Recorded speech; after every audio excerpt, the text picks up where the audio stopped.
Dictation start now. Sir, natural calamities seemed to be now a very regular feature. This year, there are several states which are seriously affected by drought. In some states, it is the second successive year of drought, and in some other states, it is almost the third successive year. It means that a large sum of money will have to be provided, and I trust the priorities will be respected. We cannot go on putting up with a situation in which hundreds of thousands of villages today are without drinking water, wherefrom any drinking water is to be provided is not even known. The state governments do not know what to do with it. It is not money alone that matters, though large sums of money will have to be provided to ensure that drinking water is made available for villages. The finance minister knows that farmers must be given remunerative price. Mr. Finance Minister, I would request your attention to this particular point. You have said that by giving remunerative prices to farmers in respect of sugar, you have seen immediately the result and the manner in which the sugar cultivation increased, and you have larger sugar production. That is exactly what we say. If you give remunerative price to farmers for what they produce, not only will you be doing justice to them, but you also will ensure increased production. Productivity is one of your major, or to be one of your major bugbears. It is the one thing in which you are not being successful, whether it is on the agricultural front or on the industrial front. I hope that this is something to which you will pay greater attention. When the finance minister started his budgetary exercise in 1998, he endeavored to do two things.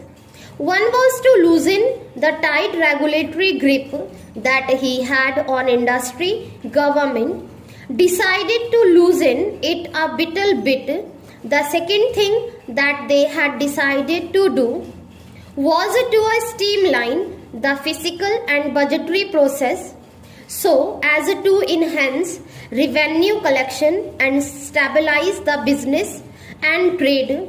On both these fronts, subsequent developments have been somewhat hesitant, but in some cases they are contradictory also.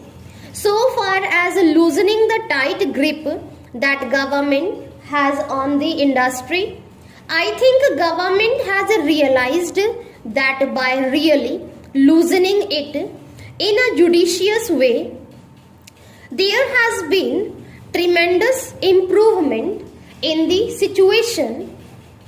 What that process has stopped, I do not know, but I would recommend to the finance minister that loosening of the control in a selective way is a highly desirable process, and to continue it.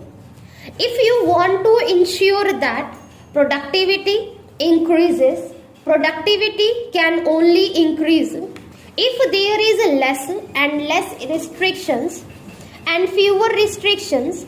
Even more that, please note that what is not yet changed is the delay that takes place in decision making. The delay in decision making has a disastrous effect. In many ways, I would say that unless the finance minister, or rather the entire government, makes a decisive and determined effort in this direction, they will find that many of their good policy decisions may also not produce the desired result. So far as streamlining of the fiscal and budgetary process is concerned, I have already said that the streamlining has been successful up to a point, but it is the budgetary process where the finance minister desired to have an open policy that have something in this as such.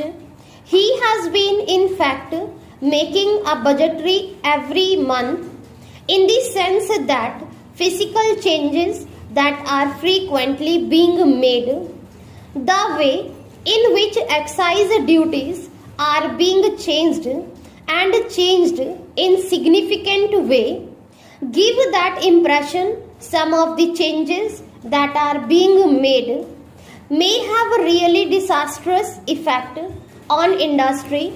We do not know the reasons as to why these changes are being made. Mr. Chairman, sir, the streamlining process in regard to taxation policy is good. I understand that the income tax bill is being revised. Considerable amount of work and time was devoted some time back also. There is a Choksi committee report which I hope you will like into while examining this matter. So I will not say much on that. There are 2-3 things which should be attended to. Look at the state of affairs in the construction, attended to look at the industry.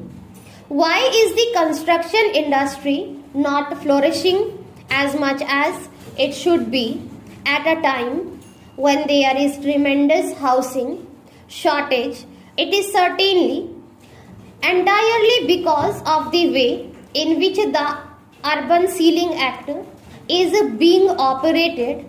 I think it is time that the government seriously re-examine that act with a view not to defeat the main objective of the Urban Ceiling Act, but with a view ensuring that it does not become a throttle in the construction activity so as to become incapable of reducing the housing shortage, which is very serious. Not only there is a housing shortage in the urban areas, but even in rural areas there is a tremendous shortage of housing which need very urgent attention.